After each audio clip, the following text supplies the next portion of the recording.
Yung first priority natin kasi is yung SLEX, no? Yung impending 250% increase.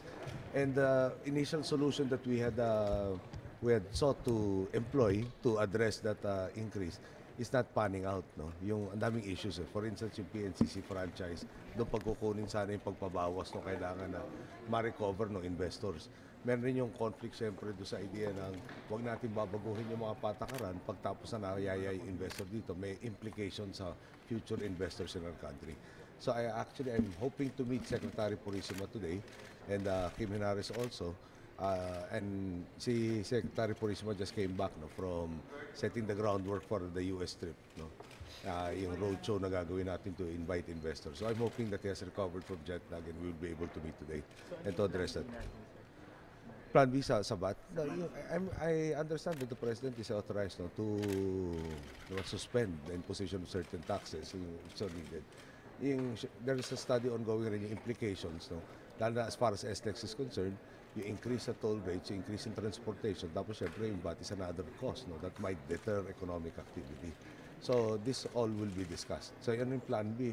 I'm hoping to finish it with the Secretary Purisima today or tomorrow. Yung as you know, meron sa Millennium Challenge Corporation yung signing, no? It's over $400 million that we really need. The other aspect is we were informed by the ambassador the first time that I met him that there is a serious interest on the part of investors who want to know what's in store for them if they invest in the Philippines. So, you know that job generation is the first priority and America still is, if not the biggest, one of our biggest trading partners. Therefore, we're called upon really to go there and try to make the country even more attractive to all of these investors in the hopes of generating all of those jobs. Sir, hanggang kailan niyo i-defer yung suspend yung implementation ng VAT? Ang sa akin, dito ko, no, priority ko dito ay 250% increase sa PISA SLEX na minano na lang namin. No? Yung franchise, for instance, ng PNCC, I've been advised that it has lapsed since 2007. No? Medyo 3 taon nang hindi nasikaso rito. Yung authority to collect that arises from that franchise seems to be in question. All of these matters are being studied by both the legal teams and the finance teams. No? And they will be giving me certain recommendations. Hopefully, at the very latest by tomorrow. Sir, ano mo ang position niyo dun sa imposition ng higher cigarette tax? Kasi yung proposal daw po ni Health Secretary Ono. Well, I understand Secretary Ono was asked, do you favor an increase in taxes, no, on especially on sin products? And he said yes. Tapos yung 90 pesos yata ang proposal, Secretary Ono's competence syempre is in health, not in the finance sector. So that I think was added on to his comments. That was not his comment. Yung idea ng increase in sin taxes, yes, no, from a societal concern, and also yung may trade-offs kasi as you know, ito sin products have a health burden on the people. May peso value yung health burden na yan. Tapos yung taxes versus the health burden are not equal. So that really has to be studied very, very well. Exactly how much. And as you know, it will have to come from Congress. All measures of taxation and appropriation. So, sir, but if there will be a tax measure that you would pass, would you prioritize this since this involves public health? most probably, it's in taxes.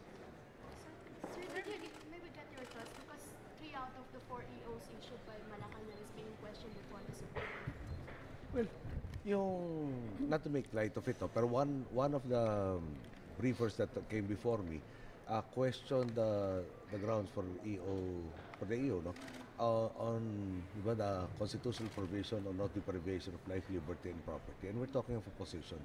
Medyo nahirapan ako maintindihan paano naging life, liberty, at property yung position na pinag-uusapan. Medyo ang babaw yata ng one of the arguments.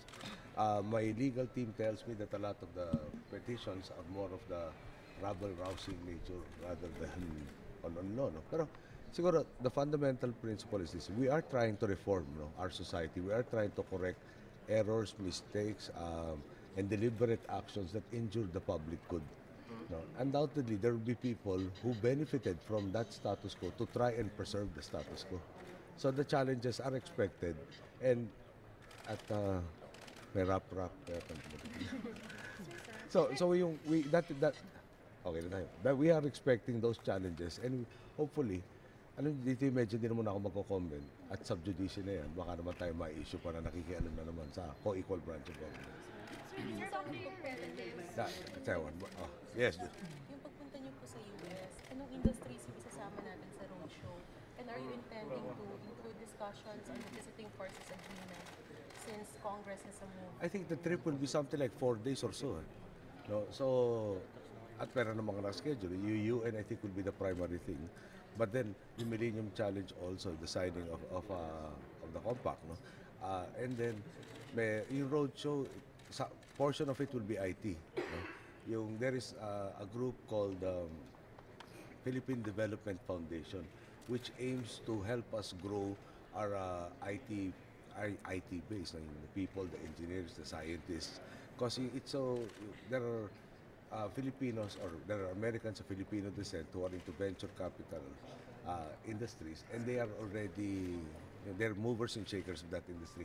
They find it difficult to invest in the Philippines primarily because kulang yung ating human resources to meet the needs of industries in that category. So I'm sure I will be meeting them also.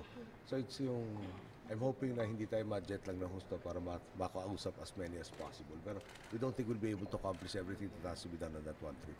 Then of course, as you know, the other priorities, yung EU ASEAN Summit, no? We already have all the heads of state of the EU members present. So we will also have that as a priority.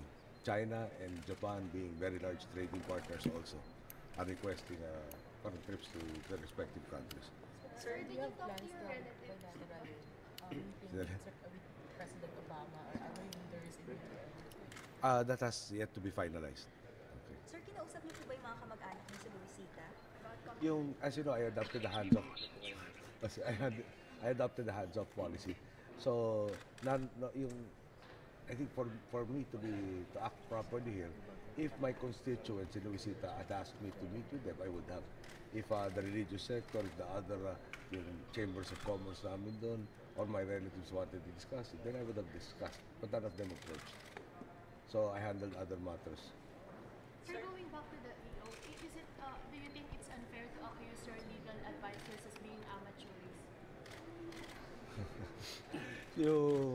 Siguro iniintindi ko lang sa nagmumula yung kritisismo. Yung kritisismo, yung mga gustong patuloy ang pakinabang na sa maling paraan.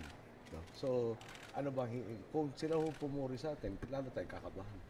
No? Bakit tayo pinupuri bigla nito mga ito? So, yung normal and par for the course. But definitely, sir, you don't see any lapses sa legal opinion. Nobody's perfect, no? And this is, in a sense, we're confronted with a problem. How do you govern with people who do not follow the agenda, who will try to stop you each and every step of the way? No? So we were confronted with a problem. Talaga namang pinuno doon sa midnight appointments. No? At magkakaroon talaga ng challenges. We are trying to do, and we believe, we are trying to further the common good, by effecting changes in governance that will lead to the advancement of the agenda at the earliest time possible. Sir, Si Justice Soreno nandito, nakakalimutan nyo. Sir, you said you attended to other matters in Luisita. What were those others? No, not in Luisita. There are other issues in Tarlac, for instance. May nag-collapse na bridge about a month ago, and I wanted to ask, paano umabot na nag-collapse? No? Na merong mga... Parang dumadaloy pa yung traffic. May danger na pala doon. So, ma-check yan. It's not supposed to be a national bridge. No? Tapos I had an opportunity to talk to regional directors, a couple of regional directors of the PNP. I gave them my emphasis on my perceived problems in the respective areas. So, nagkaroon ng exchange of information, nagkaroon ng parang binigay sa atin yung kanilang mga courses of action that they will be undertaking. And they have undertaken. Sir, Ito na ba yung kapalit ng Wednesday? being criticized kasi kamag-anak mo naman doon yung may-ari ng Luisita. Why are you having these hands-on funds? Yung paniniwala ko kasi kamag-anak ko yun nandun, okay, tama yun, no? But I have divested myself of all my interests there. Ngayon, sino may interest doon? It's the farmer beneficiaries and members of my family and other stockholders. No? So, ang tanong dito, sino ba pinakamagaling makalaman kung anong dapat mangyari sa kanila? Paniniwala ko, yung mga taong directly involved at hindi yung mga nasa labas na dokumentaryo, ang mas may kakayahan malaman kung anong dapat puntahan ng kanilang korporasyon doon. So, kung ako papasok doon, parang nakikialam ako, nag-i-impose ako sa mga taong napinsala for the past 6 years. So, ako po, sinabi ko naman, boss ko ang taong bayan, kasama rin sila sa taong bayan, sila may interest ng diretsuhan, sila magsabi sa akin kung saan dapat ang direksyon. So sir, kahit may mga panawagan mula sa CBCP na alam na kayo solusyon. Mahirap naman yata sabihin sa CBCP, may isa akong bisap na alam na nakikigsalita. Meron rin naman bisap na nagsabi pabayaan yung mga nandun. Sino sa dalawang bisap ang pakinggan ko? Sir, Admiral Angge is expressing his dismay over his demotion daw po. This might trigger daw po ng demoralization sa ranks.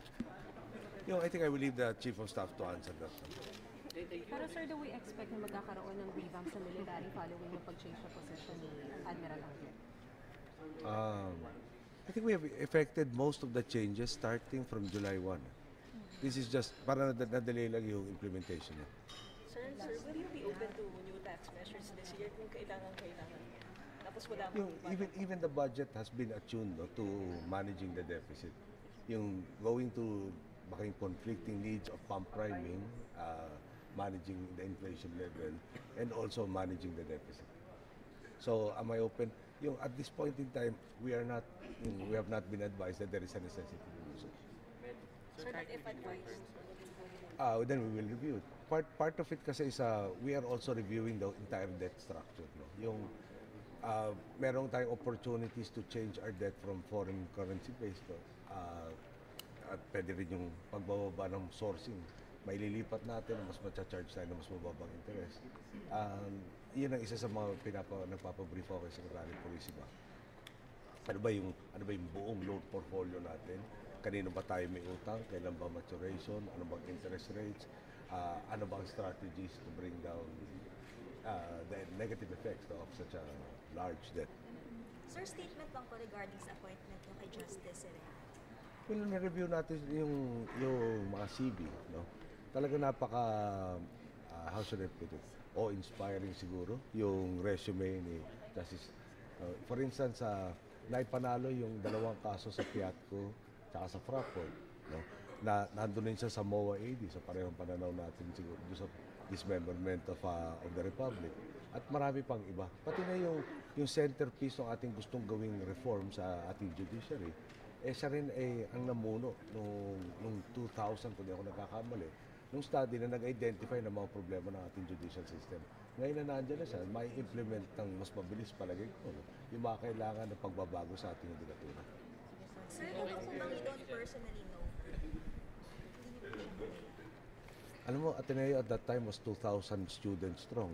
Siguro isa naman ang kantin namin doon. Nagkasalubong kami siguro at some point in time. We're both economics majors. Pero to be honest, I don't really recall ever having met her or debated with her or being in the same class with her. May one batch na difference. Thank you.